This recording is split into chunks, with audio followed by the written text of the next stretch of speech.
Hey, it's Mac Burn again. And today, we're not going to be in the trusty Tesla. Yeah, I know. That means we're not going to be able to check out any supercharger spots on this video. But we do have some good travel content for you guys to look at. So let's check it out. Hey everybody, listen, today Jerika and I, we're getting ready to take a short day trip to Milwaukee, Wisconsin. Everybody know we've been stationed in Madison, Wisconsin, which is maybe about an hour 20 or an hour 30 minutes away from Milwaukee. So we decided that we were going to go and see what Milwaukee is all about. So I think Jerika, she's ready to see something new other than Madison. So we're going to see what Milwaukee is all about. So let's do it. Now, like I said before, the drive to Milwaukee is about an hour and a half away from Madison. Now, there's nothing too much to see on the drive, so you just got to find ways to entertain yourself. Now, we knew the minute we started getting close to Milwaukee, the traffic started getting thick and we slowed down a lot. But it gave us a lot of time to look at different sites like this right here, the American Family Field. Now, this is where the Milwaukee Brewers play. That's a baseball team for those that don't know. Now, this particular building right here, it has a retractable top, meaning it closes and opens up. So actually, that's something I want to see in the future.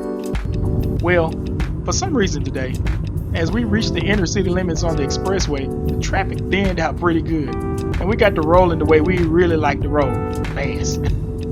But it gave us a chance to kind of look at the skyline and try to decide where we wanted our first stop to be. So, after some thinking, we decided our first stop would be America's Black Holocaust Museum. All right, today's first stop, we're going to be going to the America's Black Holocaust Museum. It's a little small museum here in Milwaukee, Wisconsin. Everybody knows that when we go certain places, we try to find out what the African-American influences were in that particular city or town. And we try to just soak in the culture and the history of that particular, city and town. So America's Black Holocaust Museum is where we're going to be checking out. So let's have at it. America's Black Holocaust Museum was founded in 1988 by Dr. James Cameron, who was actually a survivor of a lynching. But I'll tell you a little bit more about that later in the video. But the museum, it started off like a little storefront or in a little storefront. And I think the city went through like a bit of economic struggle and they lost the building. But they did rebound to bring you the new building right here as the current location of America's Black Holocaust Museum.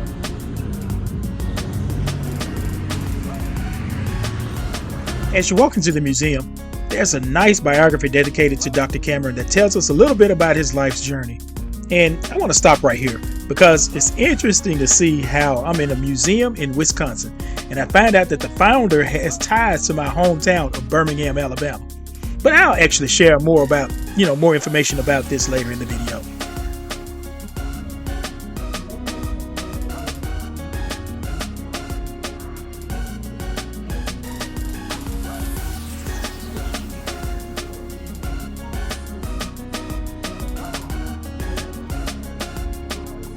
Now, as we tour the museum, I'm not going to cover everything because even though I got permission to film inside, they really want you to come inside and experience the museum for yourself.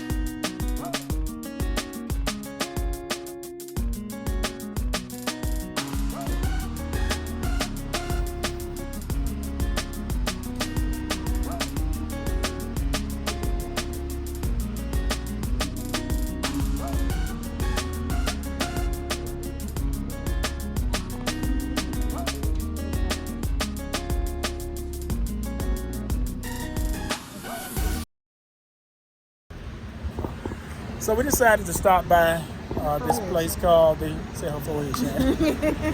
decided to stop by this place called the American Black Holocaust Museum. It was very interesting. It was founded by a guy with Dr. James Cameron is his name, Dr. James Cameron, and I think he was born in Wisconsin, and then he moved to Birmingham, Alabama when he was about 8, then moved to Indiana. And while he was in Indiana, I think he was maybe about 16 years old, and he was had two older friends that was getting ready to try to commit a crime against some white individuals, and they ended up committing the crime. But he actually ran away before they started because he wanted no part, of any crimes and stuff like that or whatever. But he ended up getting tied up in the crime, and the guy he went to jail or whatever. And while in jail, he got lynched. Yeah, while he was in jail, they was getting ready to lynch them, and the two individuals, which were his friends, they ended up getting lynched. But he ended up getting the noose around his neck, and he ended up closing his eyes. And he said his mom always told him to pray when he felt like he was in trouble or something like that or whatever. So he said he closed his eyes and he began to pray, and he heard a voice say, listen, he had nothing to do with it. And he said the next thing he did was opened up his eyes, and he was back in the jail. And a lot of people, try to, I guess, discredit what he said, but they couldn't discredit because he had noose burns around his neck. So again, that was very interesting to me, that when, he felt threatened or felt in trouble, he began to pray to the Lord. He said his mom told him to pray to the Lord. So again, we just went there. We'll just show some shots or whatever. So we'll have some of that footage also in there. So that's it.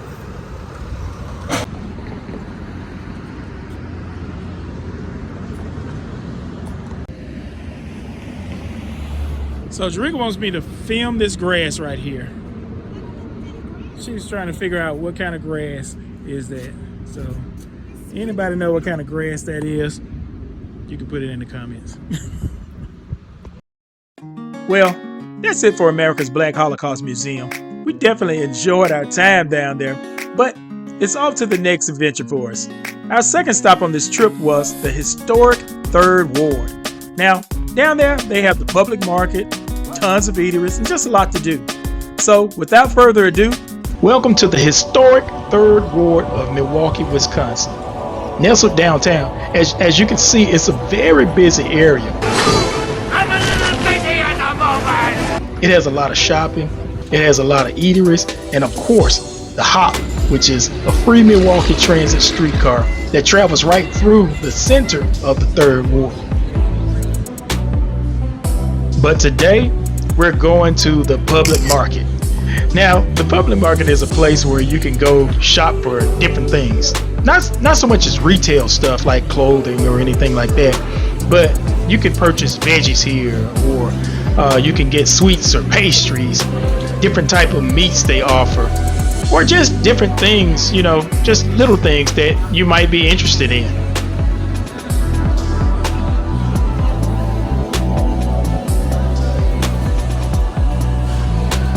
Now, also in the public market, they have plenty of places where you can sit down and grab a bite to eat.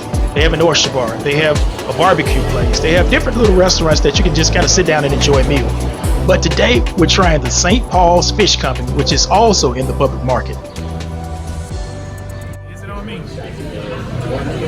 No, it wasn't on me. So we're at the St. Paul's Fish Company, and we decided to stop here to get some lunch. So we're gonna see what it is. Jerika ordered the lobster roll, and I got the walleye fish plate. So what we're gonna do is we're gonna see how good the St. Paul Fish Company is. What you getting, baby? Lobster roll. You excited? I'm so excited. Before we got our meal, we decided to grab an appetizer. And since we're huge gumbo fans, we decided to try out the St. Paul's Gumbo.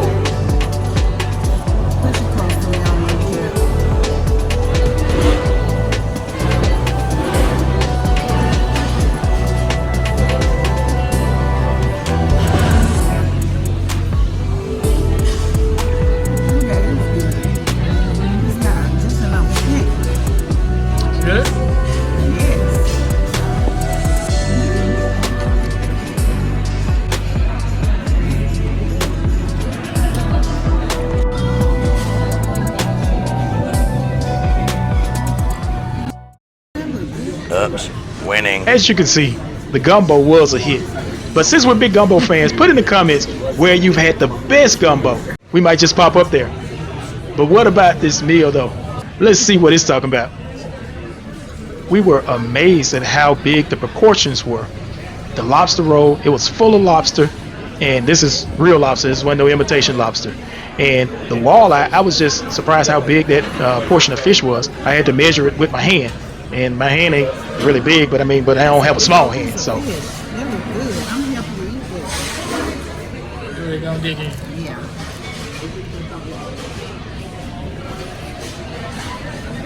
Tell me how it tastes. How the coleslaw tastes. Good?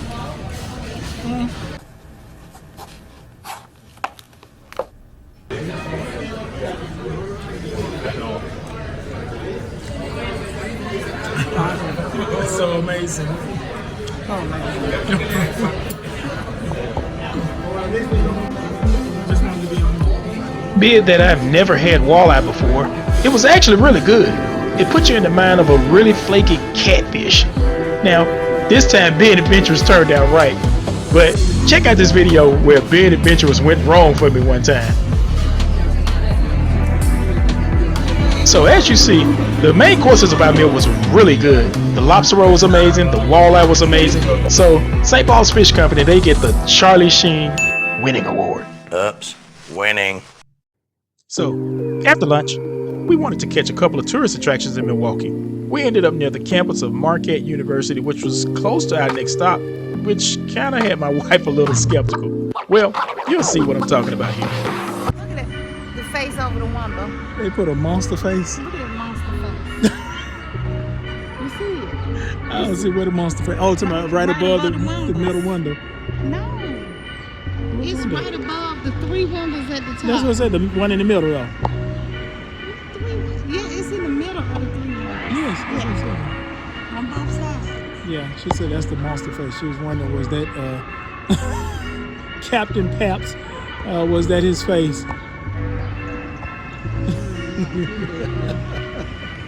I know that's probably a demon face. Oh my God, she is too special. Don't look like no angel.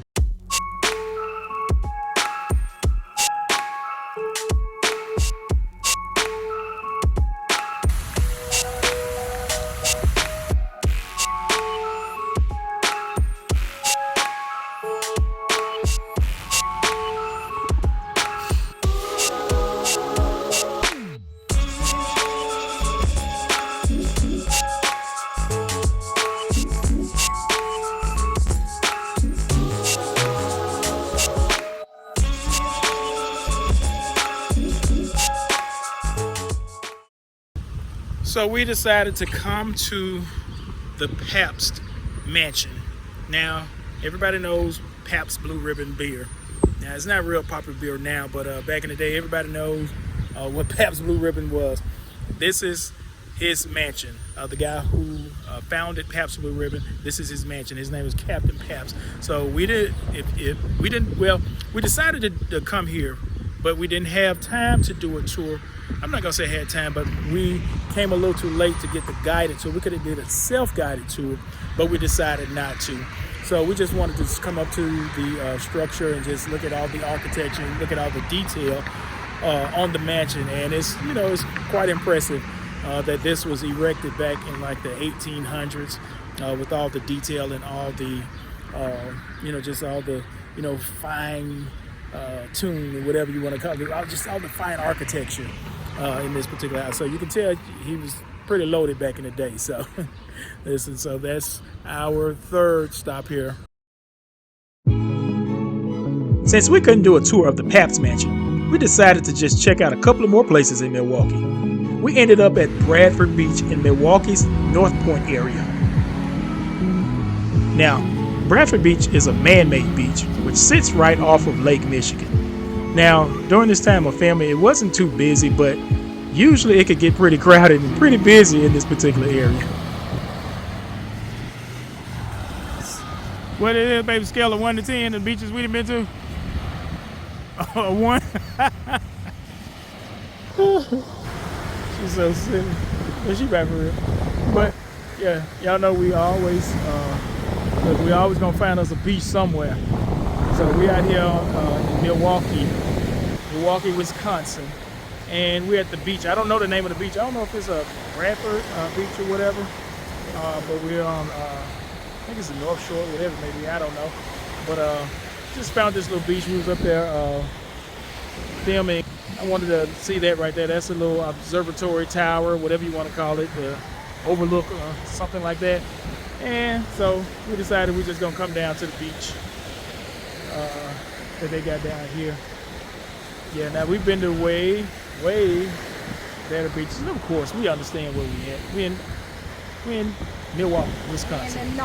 We're in the north. So we're not on a Caribbean island, so we didn't expect anything like that. But just of course, all of our waters and stuff like that. About a 6 or 7. Say where? About a 6. I asked her on a scale of 1 to 10. She said, with 10 being good, she said, Gulf Shore's about a 6, 7. And you said this is, baby? She says 2 because at least it's real water. So I'm gonna turn. So this is the beach off of Lake Michigan here. Again, I'll figure out what beach it is in a little bit, because we just haphazardly just came down here. Really wasn't trying to come, but all right, deuces. Well, that's it for the beach, and of course we really didn't stay too long. But after we left, we found ourselves at Milwaukee's Riverwalk, where I actually kind of saw one of my favorite tourist attractions. Well, let's just check it out here.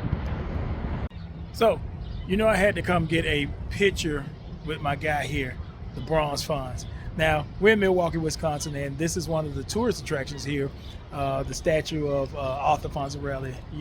Laverne and Shirley, Happy Days, they were all based out of Milwaukee, those particular TV shows.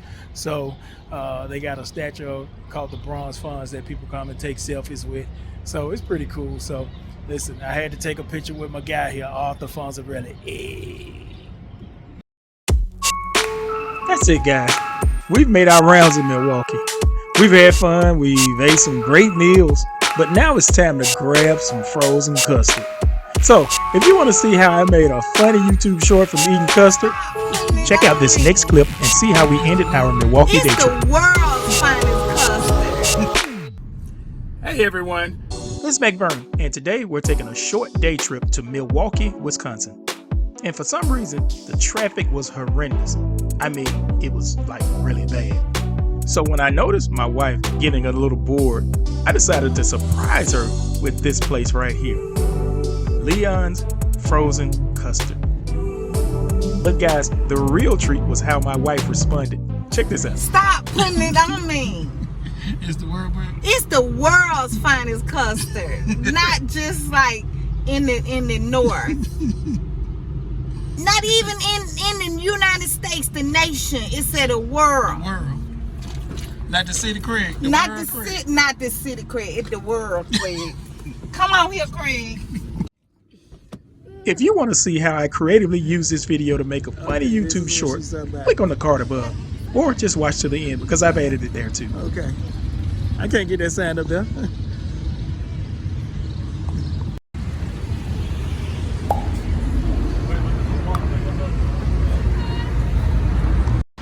So we're here today at Leon's Frozen Custard. It's supposed to be home of the world's finest frozen custard. Rika's very excited, as y'all saw. So we're here. We're gonna try it. This place has been established since 1942, and they said you can't go to Wisconsin, Milwaukee, Wisconsin, without getting some custard. So today we're gonna get some frozen custard from Leon's Frozen Custards.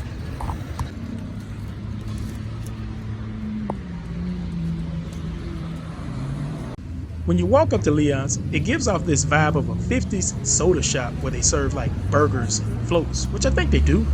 But of course, we were more interested in the custard.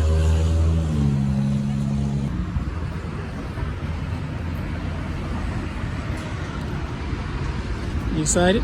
I am. You know you taking too long.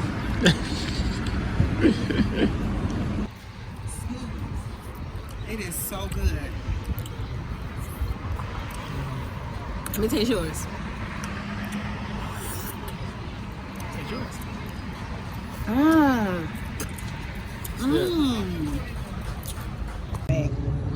Say what? The world. The world, Craig. Now we chose Leon's because it gives this old time vibe. It's like an old time soda shop. So we thought that was pretty cool. But we're not the only ones that think that this place is awesome. So listen, I'm gonna turn the camera around so you can see the line. The line B is like off the chain. So I'm gonna turn it.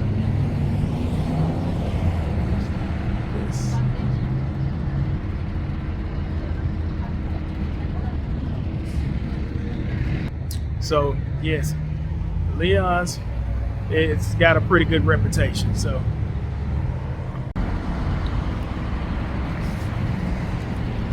it was so good, Sharika had to go get a second. The lies. Stop telling lies.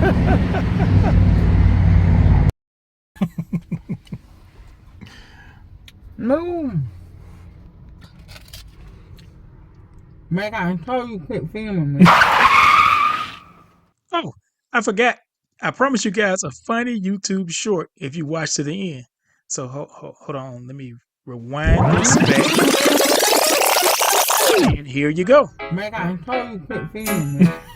We decided to take a day trip to Milwaukee. The ride was a little boring for my wife, so I decided to surprise her with some frozen custard. When we arrived, this is what she did. It's the world's finest custard.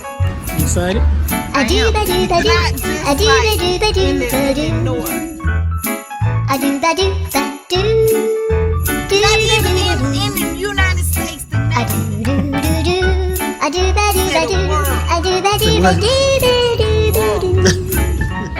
Not to see the world. Come on here, Craig. If you've enjoyed this video, like and subscribe to our channel to see more great content. If you want to see what happened before this, check out these videos here. See you next time.